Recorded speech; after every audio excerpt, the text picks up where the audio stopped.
This is the Sell Your Brand Show with James Bray and Mike Killen, the one-stop shop for creative solopreneurs and startups to get the best practical advice on how to build, how to brand, and how to sell online products and content. Let's get to it. Hey there guys, I'm Mike from Sell Your Service. And I'm James from Brand Snack. And this week we are talking about hiring staff and outsourcing for your business. Excellent. Yeah, less of the work for us. Yeah, definitely. Well, you joke, but that's what it's all about. I often get asked, like, people are like, how's work, Mike? And I go, I wouldn't know. Don't do it. I don't bother with it, mate. It's not for me. So, I've opted out. I prefer, exactly. I decided not to check that, that tick box. Not bothered, mate.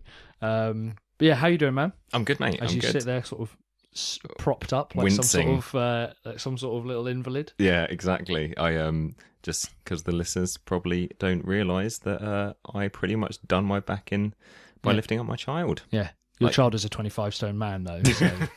He's a sumo wrestler. He bloody well feels like it. Yeah. Jesus, she's 15 kilos. It's quite a lot, isn't it? Yeah, I know, and especially when 15 kilos. 15 kilos for essentially a baby that doesn't 3-year-old child. For a sort of squidgy. She's not that squidgy anymore. She's 3. Yeah, but that's cute enough. Fair enough. All right, but 15 kilos. Her up Fair enough. My back just literally went. Just popped out. Just went right in the lower part of it. So I just collapsed and ended up lying on the floor of my parents-in-law for about 2 hours.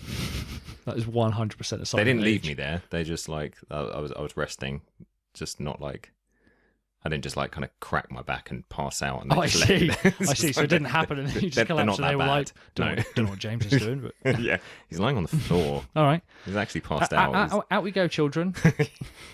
Daddy's doing something, whatever. I don't know what it is. Yeah. Right. So that was nice, but started getting better. Cool. I'm sure your week was probably better. Yeah, mate. Today, well, was it? Yeah, my back didn't pop out. Good. Sign of age. That's definitely the first bit when they sort of start realising your age. Surely is when your back goes out. Yeah.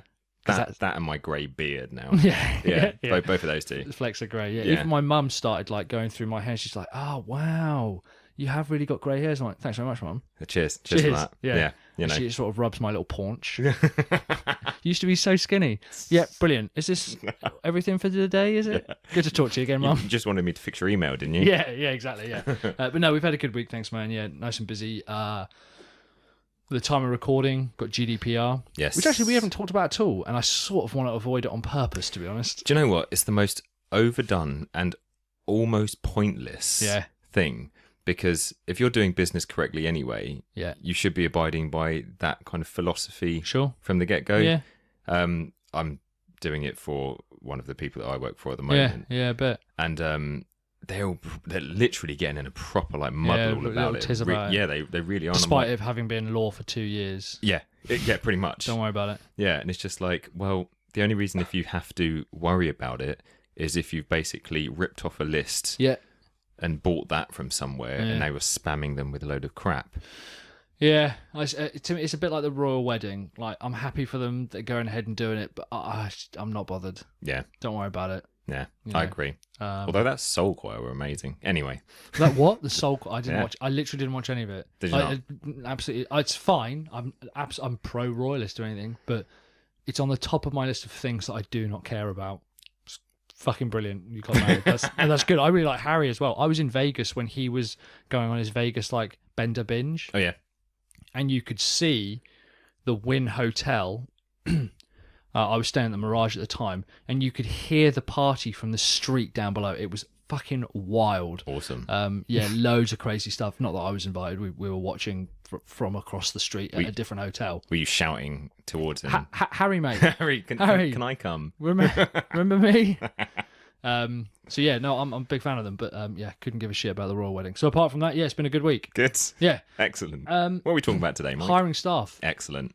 I've been writing a little bit about it recently. We have been hiring staff. It seems like every week now.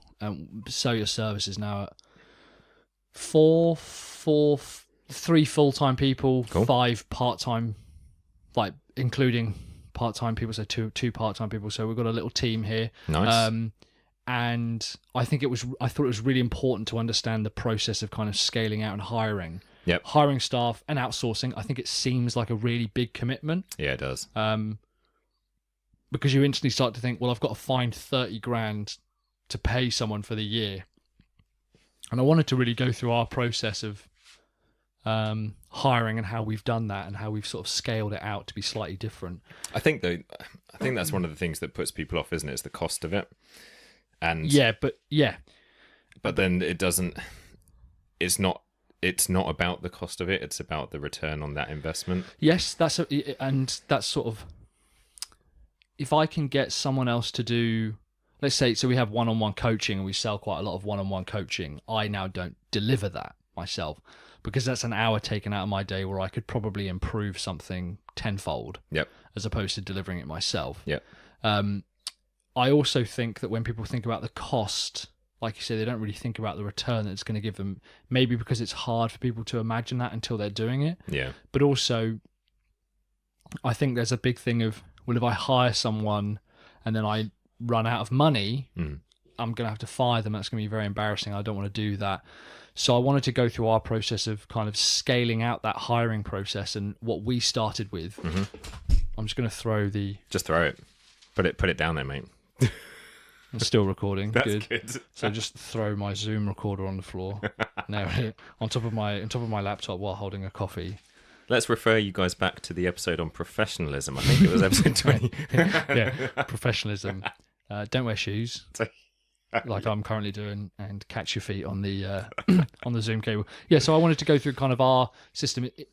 The actual technical term is it's called elasticity or being elastic. Yep. Where you can essentially hire people as and when you need them. They'll do a pretty good job. They do. That's not true. They do an outstanding job. I think a lot of it determines on like your management of the process. Yep. I think what people output is immediately related to what you as a manager and how you manage them. Yeah. I think that's a lot to do with it. Yeah. And so, in this episode, we're going to go through this process of how to hire maybe your first team member. Cool. How to outsource your first projects, and also how to mitigate risk, because that's another big problem. I think people worry about hiring someone, them doing a shit job and getting lumbered with having to do all the work. So we'll go over sort of some of all of that. Some of all of it. I'm so tired and it's so hot in here. My brain is melting. Why not all of some of it? All of some of my brain. I might as well be fucking all of it. Excellent. Cool. So, all right. Here's what I want to start with, is this thing called the freelancer's paradox. Yeah. Let's say you have a new project come in and you know that you want to hire someone else to do part of it. Maybe you're a designer or you're a developer or you're a funnel builder or you build courses or whatever it is. And you think, well, it'd be really good if someone else took care of this particular part of the project. Our initial reaction is, yeah, but I do this really well and I've got a very specific way of doing it, how I like it, that no one else will be able to match my kind of standards. Yep. And in the same breath, we'll go and see someone else who we admire and look up to and go, my God, they're really good at what they do. I could never be as good as that. Yeah. Isn't that amazing? I wish I had those kind of skills. I'm like, well, which is it? Yeah. You're so good that not another out of 7.5 billion people can reach your lofty heights of perfectionism, or someone else out there is so good that you could never reach them. Yeah. Only one of those can be true. And in this particular case, neither of them are true. Mm-hmm. That, to me, was the first real barrier that I had to get over. And when you really peel back those layers, what you're saying is, I have a particular way of doing this that I know works and that gets me this result.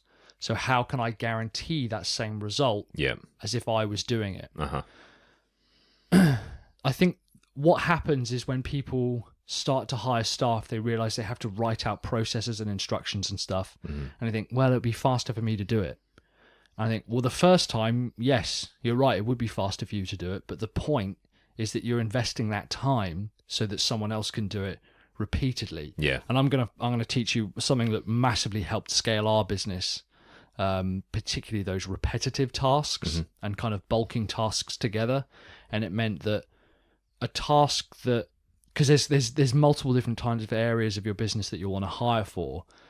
And we found things like data entry, email campaign scheduling, uploading content, uploading blog posts and things like this. We can kind of batch together, get someone to do it, show them how to do it once, and then say, I need you to do this 50 times or 100 times. Mm-hmm.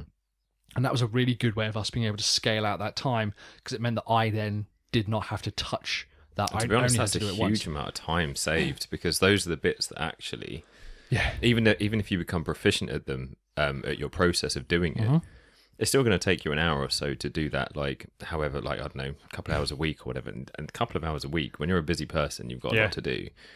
That's time that you could spend either, like you say, like developing one point in your business, like tenfold, or creating new content, or doing something with a new customer, or going out searching, being an ambassador for your business and your brand.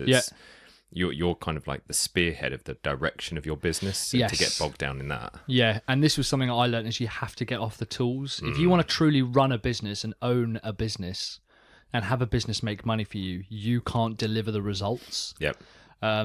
Now, I'll be the first person to admit that with Sell Your Service, I've dug myself into a little bit of a rut, because I sell it on the fact that I'll be coaching you. Yeah, okay. I've scaled it out slightly, in that the method that I deliver is not one-on-one. It is to, at the moment, about 120 people.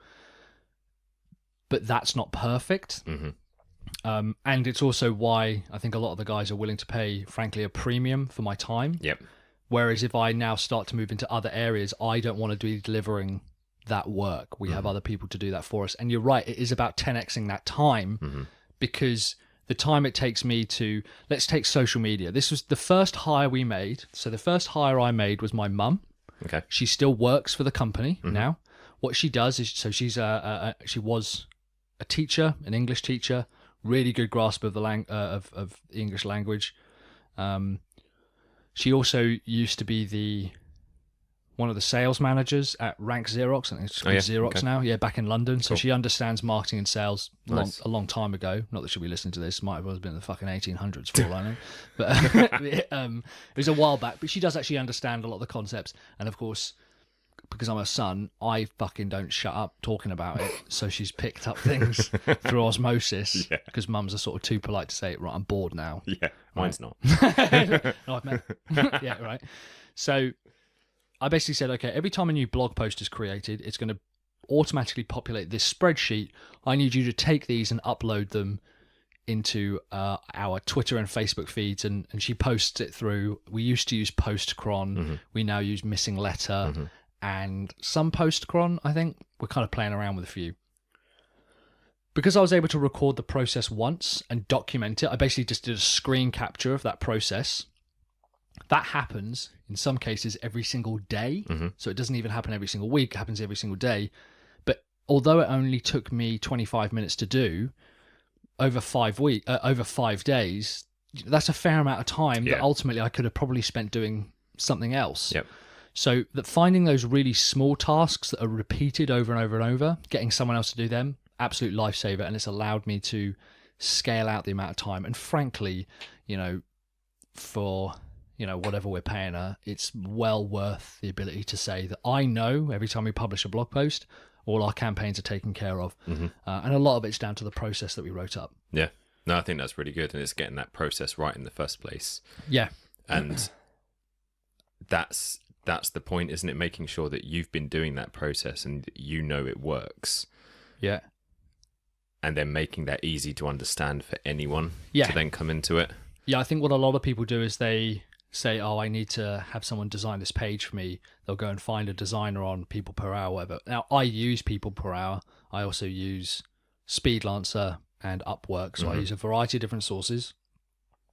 But to just assume that someone for $10 an hour or $50 an hour can design what I need from a creative standpoint, I think it's ludicrous. Yep. But to execute a process and a task, that's a very different ball game. It's a very different a different way of approaching hiring staff and getting a job done. Yeah, but one's like following instruction, and the other one's actually taking information and research and becoming creative and having creative output. Yeah, and that takes skill that you've had to develop.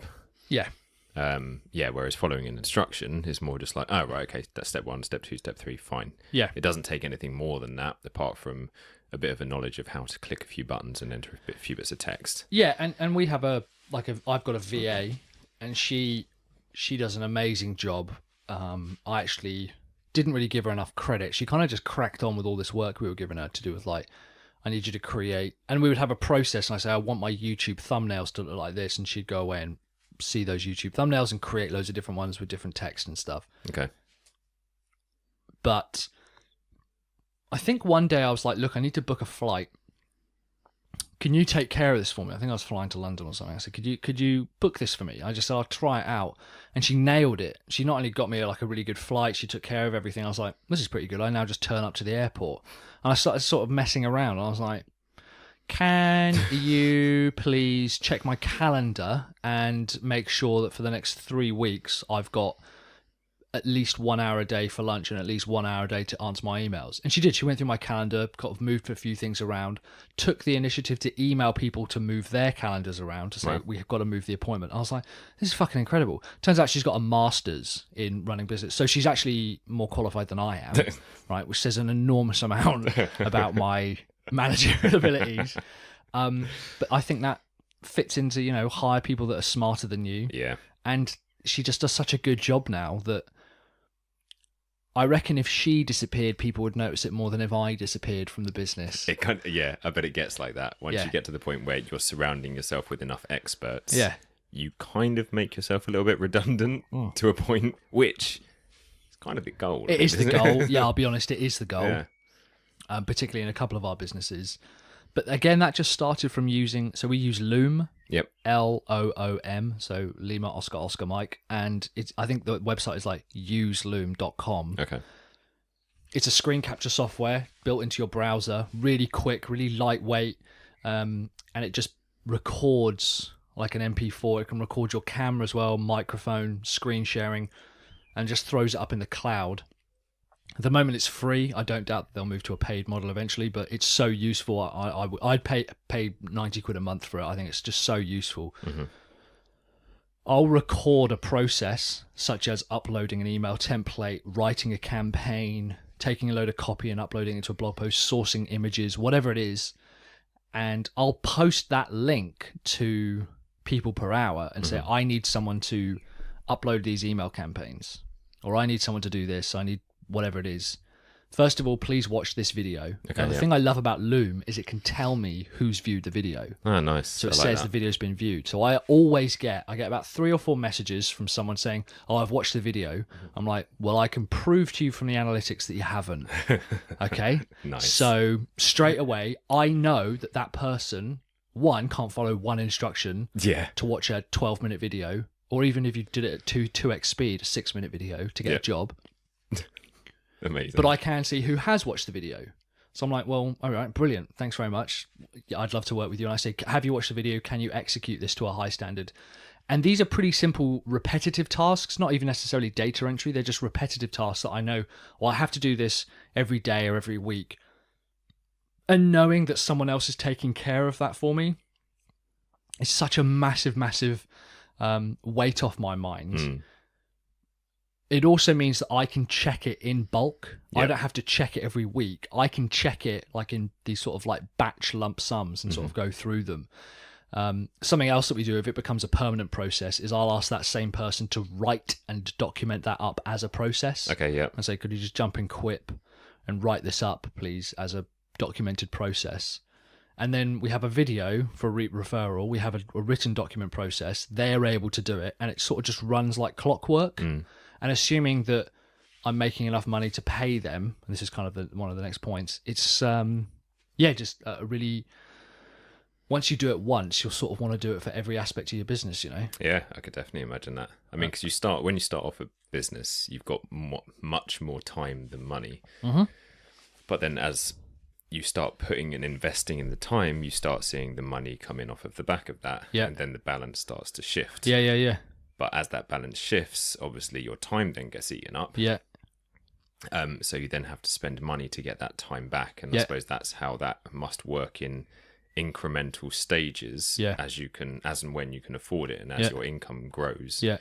To then balance that out again. Well, I've now found that if I hire someone, my income grows. Yeah. So I've now found that there's a direct correlation between the size of my team and my income. Okay. So if I hire someone, my income grows. Nice. It's not even a case of I think, well, because that's another thing is a lot of people go, I'll hire someone, I can afford it. You first of all increase your prices. There you go. You can afford it now. Problem solved, right? It took about 4 seconds for you to do that. Yep. If your pricing strategy is done correctly, you'll know that a part of that budget is going to go towards hiring someone else to do it. So we know of a $25,000 budget, 7,200 or whatever that is, 30% roughly, is going to go to someone else to help to get them to deliver it. Now, earlier I talked about this thing called elasticity or being elastic. And what that means is hiring as and when you need it, which are why these documented processes are so important. If you have a series of documented processes, you can say to someone, right, we have new staff now, we have less bandwidth. Sorry, we have a new project now, we have less bandwidth because we have this new project on. Post that to people per hour or Upwork or Speedlancer or whatever, get it done, allocate that budget, get them to follow this process. And we do it from everything from cloning the website, setting up the initial funnel structure, getting all the templates, all the plugins, updates, basically having it run so that it's a full system. The next stage is we basically combine that with Beaver funnels as a plugin. Yep. And they send over the questions to the customer sends them back. So I haven't said anything yet. I haven't done anything. It just runs like clockwork. Customer sends back the answers. They plug that in. That gets pushed through Beaver funnels again into like all of the funnels so that all the content and copy is there. We then get someone to come and allocate templates. We don't design from scratch. We have templates for all of our funnel pages. They input that to make it look pretty, upload a bunch of logos. And wouldn't you know it, for a 25 grand funnel project, it's cost me 7 grand to put it together. And I haven't had to touch any of it. Yeah. All from, I think we've worked out to be 5 Loom videos and a plugin. Wow. Which I think is pretty good. Yeah. You know, to be able to run that through and not have to touch anything. Yeah, most definitely. And all of that comes from understanding what, if we do this once, we're going to do it 100 times. I think in my book I say if it can't be done 1,000 times, that it's not profitable. Yep. If it's bespoke every single time, that's not profitable. So, all right, let's create a product where we can do it that's, you know, repeatable. Yep. And I think you can do that for anything, including things like design and development. Yeah, most definitely. You know? I think that's a really good way to look at it. The more kind of generically bespoke you can make it. Yeah.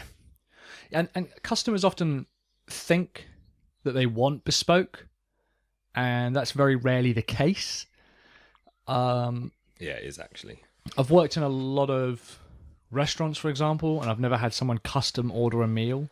Oh, I do all the time. That's why you're not allowed out anymore. Like my eggs to be green, please.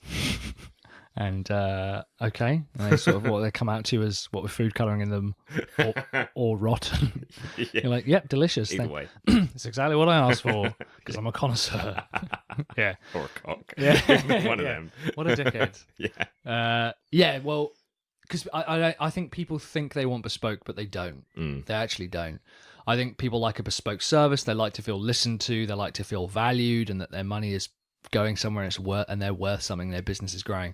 But I don't think people do want bespoke. People want things that work.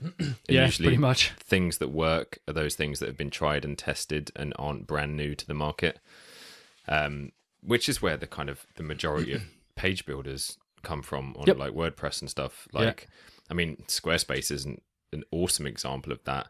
Nothing on there is bespoke whatsoever. Yeah. Yet it does incredibly well because people just want something that they can plug their stuff into and it look half decent. Yeah. And they haven't had to put a lot of effort into it. But it also, I think bespoke, just because something isn't bespoke doesn't mean it doesn't look outstanding. No, not at all. We've got tons of examples where the work put in. I mean, even our sales letters and our blog posts follow a formula. Our sales webinars follow a formula. Our email campaigns follow a formula. So understanding those processes and what it is, and it starts with just your first one, you know. Maybe it's not a process within your business, maybe it's a process for a project. Yep. And just have that, you know, that every single time someone buys from you, you allocate 30% of that to hiring somebody else to do it. Yeah. And you have 2 or 3 processes ready to go, and just test them as well. This is kind of one of the other points is test something first that won't break anything. Okay. Like cloning a website or setting up a hosting platform, setting up email, maybe installing we call it a technology stack. So like your preferred theme and plugins and all this stuff. Have that documented and written out, or just as a video, and say to someone, hey, people per hour. This is the video. Can you watch this? I estimate this will take about an hour. It's really important, I think, to put a time scale in it. Yeah. And say, I reckon it would take about an hour. We've got a budget of $50 to do it. It's mindless work, or $30. You know, it's mindless work. It doesn't require any creativity. These are the plugins we want installed. These are the folders where you'll find it. This file here has got all the license keys. Go ahead and install it and upload it. And wouldn't you know it, if it works and you know that $30 means that you don't have to do that and you can do something else, treat yourself. Like, go out for a coffee and know that you sat there means someone else is doing your work. It's a great feeling. Yep. And you'll want to start seeing that in other areas of your business, you know? Yeah. And you know that because you're paying them to do that, that's guaranteed to be done. Yeah. Every single time it needs to be done, rather than you having to juggle around your time and being like, I'm really fucking busy at the moment and I can't, I'm like struggling to, where do I prioritize? Do I prioritize that because that's important, but then I've got to do this, that's also important. I can't do everything. Oh, and the baby's kicking off. Yeah. It's like, where do you kind of go? And I suppose that's the nice thing of it. Once you've got other people dedicated to doing those tasks, you can then prioritize much more granular with your time and make it count. Your vision for the business, you start working on the business, which is huge. Like, people often get caught up in working in the business, you know, and they end up really just having a job that they don't know where the next paycheck's coming from. That's basically what they have. Whereas when you start thinking in terms of, okay, well, I know that to get this project done, I just have to send 5 different people these 5 different videos because I've standardized what it is that I'm offering.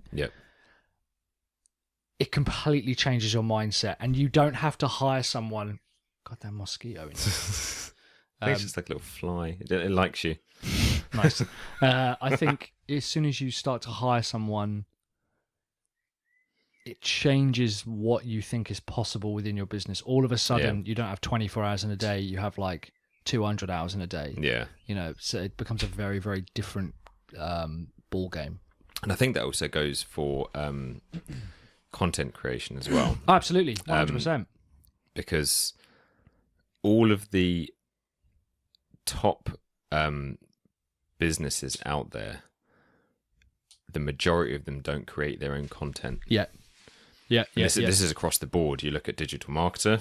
They hire in people to write their content. You look at Airbnb, don't own any places. You look at Amazon, they don't make any products. Like literally across the board, wherever you look, someone's going to instantly mention the Kindle to you. In what way? Amazon. They don't make products. No, I'm being pedantic. I'm being pedantic on purpose. Amazon started by being the largest shop that didn't sell products. Didn't own their own products. You're absolutely right. I'm being pedantic on purpose. I suppose when you look at that, it's another platform. They create platforms. That's a really good point. They have a website, and then they've just moved a book reading technology. That's a very good point. Onto a bit of plastic. Absolutely. I was being pedantic because Airbnb, Uber, the world's largest taxi company. Yeah. Actually, again, they do own taxis now. Yeah, they didn't used to. I suppose maybe there's a form. I think there's a breaking point. Maybe there is. You probably start getting into it because Airbnb now have hotels. So Jeff Bezos calls this the high street phenomenon. We've spoken about this before. Yeah, I really like this. He said back when he started in 1990 or whatever, when Amazon were just dominating because remember, they used to just sell books. Yeah. People forget that. Yeah. Excuse me. Amazon just used to sell books. And he said, what's going to happen is after I've killed the high street and got rid of every single bookstore, I'm going to open a bookshop on the high street and people are going to go nuts for it. Yep. And it was like, what arrogance. I mean, he's now the richest man on the planet. Yes, like say what he wants. he literally says what he wants. And yet they have done. They've now moved into physical spaces. And this is a phenomenon that he knows about. He says it's known for a lot of things, like Coca-Cola did it. Yep. Originally, they were actually a health tonic designed to stop people from drinking shit, basically. Yep. And wouldn't you know it, they sell 1 billion bottles a day now of pure chemical shit. Pure chemical shit that I love and will happily pay. This is something I've noticed recently. Went to a restaurant and said, "Oh, just a Coca-Cola, please, and a lemonade." in the same glass. Yeah. No, it's Where we like going you with say, this? like you say, Drop a I'll bit of have, Fanta in there as well. why yeah, don't I'll you? say, can I have a whiskey and Coke? He says, is Pepsi okay? Yeah, absolutely fine. So he poured me a Coke and Pepsi. No, I'm drinking. Right. So I said, yeah, Coca-Cola, please. It came to my table, drank a little bit. Have we not talked about this? No. I'm positive that we've talked about this. Maybe on another Maybe thing. I've blocked it Yeah. from my memory. Drank some of it. I was like, excuse me, this isn't Coca-Cola. And she went, yes, it is. And I went, oh, I'm going to need to speak to your manager, aren't I? Right. Excuse me. Hello. Sorry to do this to you. Is something wrong, sir? Well, yeah, this isn't Coca-Cola. I ordered a Coca-Cola. I fucking hate Diet Coke. Pepsi's fine as well, as long as it's full fat. I fucking hate Pepsi Max. I do not like Diet Pepsi. I don't like Diet Coke. I don't like Coke Zero. Yeah. I said, is this full fat Coke? She went, yes. I said, are you sure about that? Because I think your sugar ratio might be off then. Your syrup to water ratio might be off. This is how much Coca-Cola I drink, right? It's probably just not, it's not good. And she went, oh, no. This is Pepsi Max. I went, right. If I was so inclined, I reckon I could get Coca-Cola to sue you for this. First of all, what are you doing? Secondly, why would you say, yes, this is Coca-Cola? And this is all because of the sugar tax. Ah. It's really hard to get full fat Coke in fucking restaurants and pubs now. Really? And they go, is Pepsi Max all right? Why don't you just piss in the bottle, mate, and ask me if that's all right? No, it's not all fucking right. If it was all right, you wouldn't have to ask me, would you? They go, oh, can I have a Chardonnay? Yeah, of course, sir. Is Australian or South African, fine. Well, I'm not really too bothered because it's just a Chardonnay. Brilliant. Is Coke okay? Yeah, it's brilliant. Is Pepsi Max okay? Fuck no. Amazing. So, yeah, that's my... that I've poor got woman. Fucking no. She was, she at one point, because the meal was really bad as well, right? The meal was fucking awful. And I said, okay, look, overall, the whole meal was really, really bad. This was fine. The chicken wings were fine, but the veggie burger was atrocious. You haven't cooked the chips properly. So because Liv and I used to be chefs, we were even like, it's because your oil's not hot enough. She was like, tell them how to fix it. Yeah, basically, I was like, I tell you one thing they really respect: being made to look a fool of.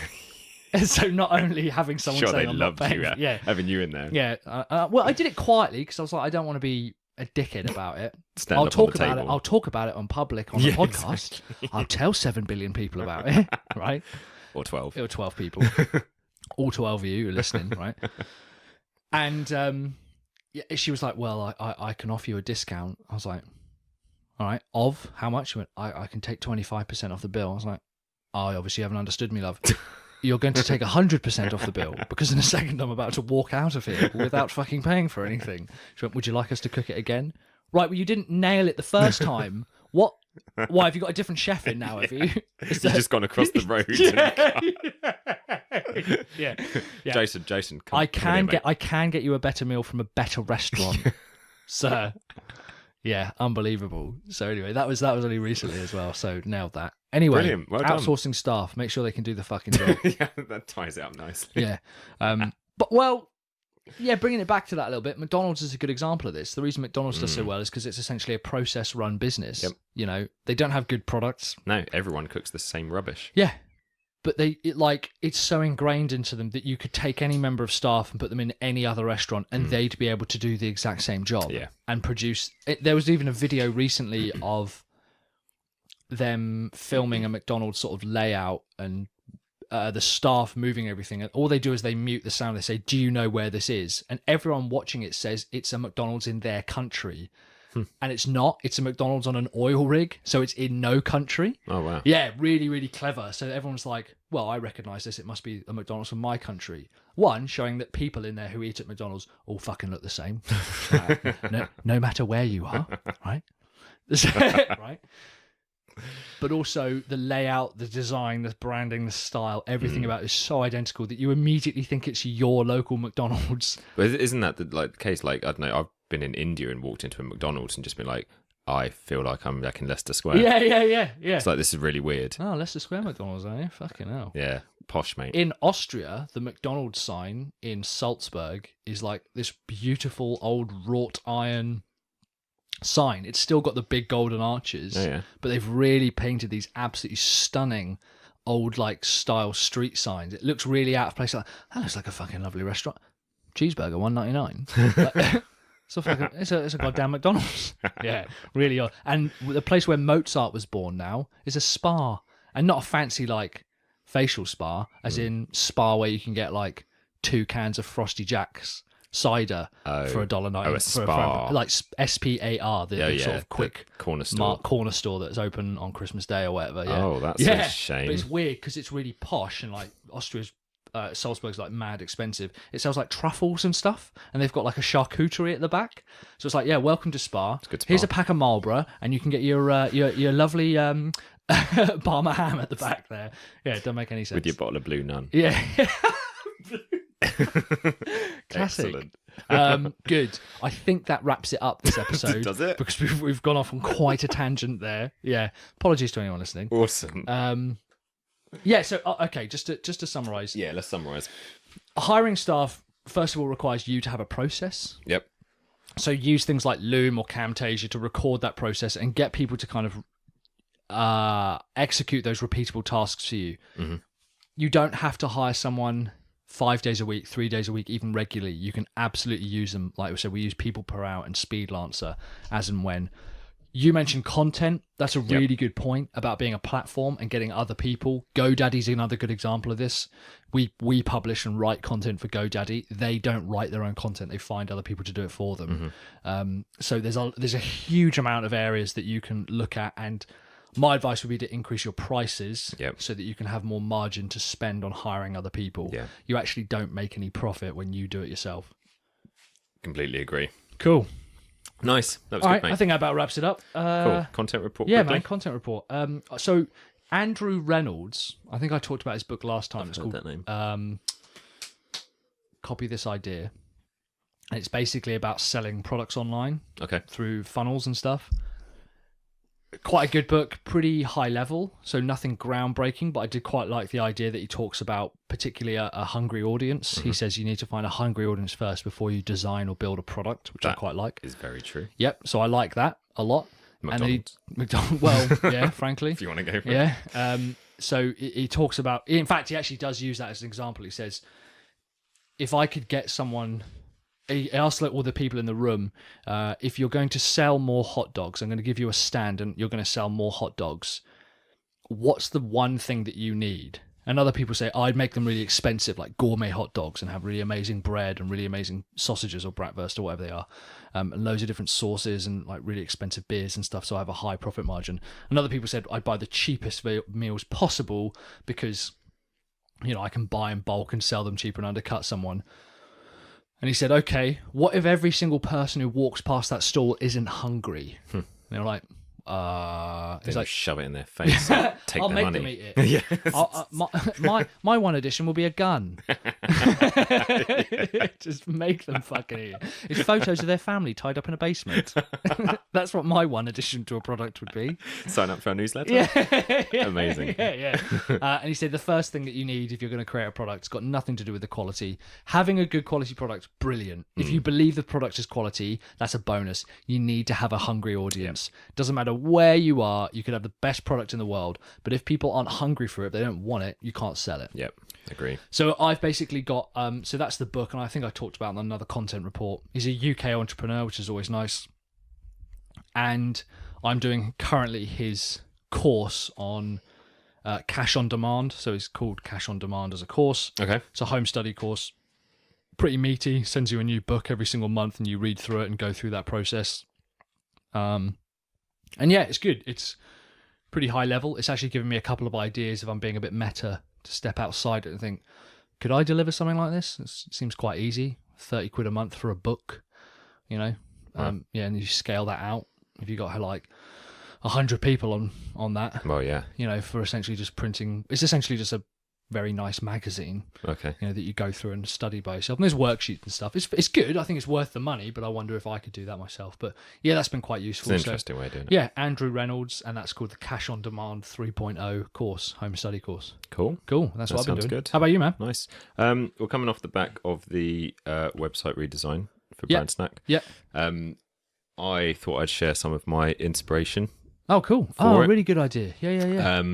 So one of the main websites that I looked through was awards Yeah. with 3 W's. Awards. Awards. That is how it's pronounced. Awards. Yeah, awards. Pronounce it how you will. But Yeah, they've got some great lists, these guys. yeah, to be honest, like they split things down Yeah. amazingly. So you get stuff from like literally a whole section on menus, a whole section on animated transitions, Yeah. dark and light, home pages, project pages, contact us pages, literally like product Yeah, pages. it's cool. Anything that you wanted and that you were working on in your business online, they will have a shitload of entries for. Yeah. And they also pick winners out of them every, I think it's maybe one every day, and then every week and every month they've got different awards. I like for their them. best looking websites of the year Yep. and their worst looking websites of the year. That's always good. It's always good to see mine in there 3 years in a row. Yeah. But yeah, like an absolutely incredible website. Yeah, really good. Because to be honest, there are so many good websites out there that when you look at them, you get a bit stuck. You're like, oh, I could do it like this. Wait, but I could also do it like this. That doesn't help me. So before going on to something like this, it's good to have a clear idea in your head about your brand and your strategy and everything that's kind of making up your design in the first place. But this is a brilliant place to really dig down into the details of like, if I wanted to animate my buttons, what's the best way of doing that? Yeah, that's right. Yeah. Or if I wanted to lay out a contact us page, what are the most creative ways of doing that to get the information across? Yeah. Or if I wanted to create a stunning kind of front homepage banner, what's the best way of presenting that? Yeah. And yeah, absolutely amazing examples on there. So cool, man. Yeah, it's warwards.com. Awards.com. Check it out. Really good. Yeah, really it's good. If you haven't already. awwards.com. That's the one. All right. That's what I said. I was saying it phonetically. Yeah. Yeah. All right, man. I think that's good. Cool. It's so hot in here. I feel boiling, like isn't it? my brain is melting. I'll turn the fire off. It's, I mean, hot here in the UK means turn the fire baking hot in June or whatever it is. It's about May. as hot as it gets, and it's like 21. I was going to say it's about 16 degrees. Yeah, that's probably not. Everyone's dying. And yet 2 degrees the other way, and everyone's like, oh, it's the coldest winter in 45 years. Yeah, cool. All right, then, man. It's good to catch up with you. Yeah, definitely. Cheers for talking hiring staff with me, and see you on the next episode, guys. All right. See you then. Cheers, and Bye-bye. bye. If you liked this episode, please subscribe to the Sell Your Brand show on iTunes or your favourite podcast app and leave a rating and a review.